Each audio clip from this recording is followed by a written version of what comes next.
ব্রাজিলের পরবর্তী আন্তর্জাতিক উইন্ডোতে ব্রাজিল দলে সবচেয়ে বড় চমক আসতে যাচ্ছে। ব্রাজিলের পরবর্তী ম্যাচে দলের সাথে ফিরছেন নেইমার সিলভা সহ 5 তারকা। কার্লো আনচেলত্তি ঘোষণা করতে যাচ্ছেন শক্তিশালী স্কোয়াড। এই 5 জন ব্রাজিল দলে ফেরায় ব্রাজিলের ডিফেন্স লাইন ও ফরওয়ার্ড লাইন আগের চেয়ে আরও শক্তিশালী হয়ে যাচ্ছে। নেইমারের সাথে কারা কারা দলে ফিরছে তাই নিয়ে আজকের এই ভিডিওটি, তাই ভিডিওটি না টেনে সম্পূর্ণ দেখতে থাকুন। ব্রাজিল আগামী সেপ্টেম্বর মাসে ফিফা বিশ্বকাপ বাছাই পর্বের চিলি ও বলিভিয়ার বিপক্ষে 2টি ম্যাচ খেলবে। ব্রাজিলের জন্য এই ম্যাচগুলো তেমন গুরুত্বপূর্ণ নয়, কেননা ব্রাজিল ইতিমধ্যে 2026 বিশ্বকাপে খেলার যোগ্যতা অর্জন করে ফেলেছে। ব্রাজিল পরবর্তী ম্যাচগুলো তেমন গুরুত্বপূর্ণ না হলেও আনচেলত্তি মনে করেন এই ম্যাচগুলোর মাধ্যমে ব্রাজিলের প্লেয়ারদের দলে সুযোগ দিয়ে দেখা যাবে এবং বিশ্বকাপের আগে একটি শক্তিশালী দল প্রস্তুত করা যাবে।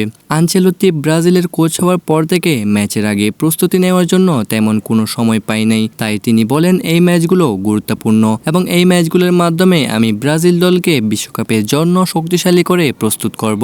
ব্রাজিলের বিভিন্ন সাংবাদিকের মাধ্যমে জানা গেছে ব্রাজিলের পরবর্তী এই 2টি ম্যাচে আনচেলত্তির স্কোয়াডে ফিরতে পারেন ব্রাজিলের সেরা 5 জন তারকা। আনচেলত্তির এই স্কোয়াডের নাম্বার 9 হিসেবে দলে ফিরবেন ব্রাজিলের তরুণ তারকা জোয়াও পেদ্রো। ফিফা 2025 ক্লাব বিশ্বকাপে চেলসির হয়ে অসাধারণ পারফরমেন্স করে দলকে শিরোপা জিতিয়ে আনচেলত্তির চোখে পড়েন এই তারকা। এছাড়াও দলের অন্যতম প্লেয়ার হিসেবে নেইমার জুনিয়রকে স্কোয়াডে রাখতে চান কার্লো আনচেলত্তি। ব্রাজিলের বিগত ম্যাচে আনচেলত্তির অধীনে অসাধারণ ডিফেন্ডিং করেছিল সেলেসাওদের ডিফেন্ডাররা। এবার সেই ডিফেন্স লাইনকে আরও শক্তিশালী করতে ব্রাজিল দলে ফিরছেন আরও 3 জন বিশ্বসেরা ডিফেন্ডার। ক্লাব বিশ্বকাপে অসাধারণ পারফরমেন্স করে ব্রাজিল দলে ফিরছেন তিয়াগো সিলভা। এছাড়াও দীর্ঘদিন ইনজুরি থেকে ফিরে ব্রাজিলের পরবর্তী ম্যাচে আনচেলত্তির স্কোয়াডে ফিরবেন রিয়াল মাদ্রিদের সেরা ডিফেন্ডার এডার মিলিটাও এবং আর্সেনালের সেরা ডিফেন্ডার গ্যাব্রিয়েল ম্যাগালহাস। ব্রাজিল দলে এইসব ডিফেন্ডার ফিরে আসলে ব্রাজিলকে হারানোর মতো কোনো দলই থাকবে না। তো বন্ধুরা, আপনাদের কাছে কি মনে হয়